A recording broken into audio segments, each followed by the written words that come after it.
Have you heard of Citizen Kane? It's actually really great. It's something that anybody watching this video has heard 100 times in their life. Yes, Citizen Kane is dynamic, it is enjoyable, it's fun, it is not an old dusty relic, even though it's at the top #1 of the best movies of all time list. You will have a great time experiencing the motion picture. You probably know that if you clicked on this video, but what you really want to know is the Criterion Blu-ray 4K set that just came out. Should you pick it up? Okay, well, yes, because the film has definitely never looked better. Criterion went in, they did a new remaster version, they slapped it onto the 4K Blu-ray, and they screwed up the 1080p version. But I'll get to that a little bit later. Citizen Kane, great movie. It looks amazing in 4K if you have the system to watch it in its great quality.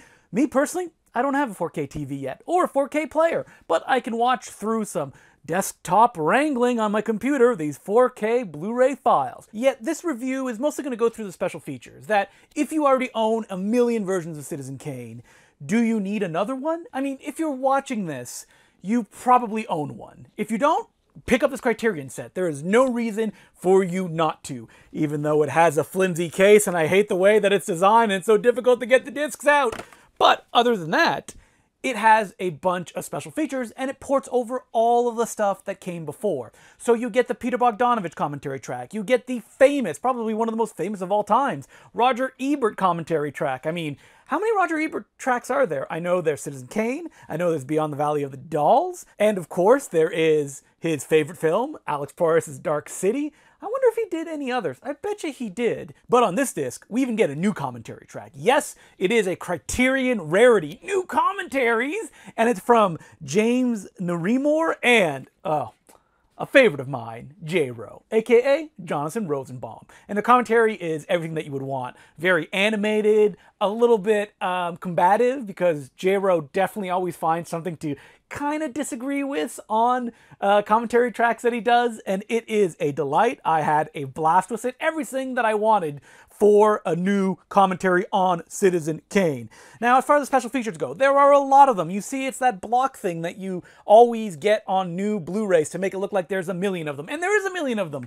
But my main complaint is, it is completely disorganized. It does not say on the back where the special features are, and considering there's 4 discs, it is tough to figure out where they are on here as well. I believe the 4K disc only has the movie, and it's the Blu-ray that you'll find a few special features, and then there's 2 more discs of special features as well. You get a rare documentary from 1991 that has a lot of interviews with people that was screened on the BBC. You get some really interesting discussions from a film teacher who explains how she approaches Citizen Kane to new students to kind of align it with current celebrities to make it seem more relevant and easier to get into. There's some television appearances, a silent film that Orson Welles made that is filled with blackface, and it says it right at the beginning, gives you a big warning. As well as, it says here, interviews with collaborators of Welles, as well as film professionals who have been influenced by the film. So, just kind of general stuff, whoever they could grab, they throw in front of the camera and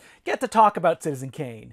There's also a feature-length documentary on Jonathan Houseman, a collaborator with Welles around this time, who was very involved with the making of Citizen Kane, and who also went on to have a Hollywood career. Most famously, he co-starred in The Paper Chase, and I've never actually seen that film, so I can't comment on it, but he is a figure that doesn't always get talked about when you talk about Orson Welles in this early period, and it's nice to get a feature documentary about him. I wish this was a little bit more organized. It's all over the place, and it's like, oh, here's a 20-minute featurette about this. Oh, here's a 10-minute featurette about this. And to that line, it's kind of a grab bag. There is no new feature-length documentaries on here, at least none that I could discover because it's kind of a labyrinth, but there's enough here to make it worthwhile, even if you have the previous DVD. I mean, I never even owned Citizen Kane on Blu-ray. I had the old DVD that also was in a slipcase from like 15 years ago, so it is no problem for me to make an update with this 4K Blu-ray.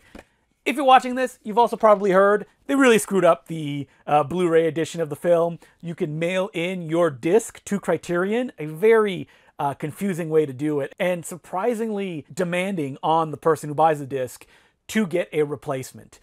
And if you're thinking, oh, is it just a little thing that doesn't really matter? No, they completely screwed it up. At a certain point in the film, the entire picture gets washed out, which makes me think that it probably got exported without a color correction LUT on it, and that's what caused it to look all washed out like that. Because what you're probably seeing is the desaturated scan that they were working with to get the colors up to where they wanted to be.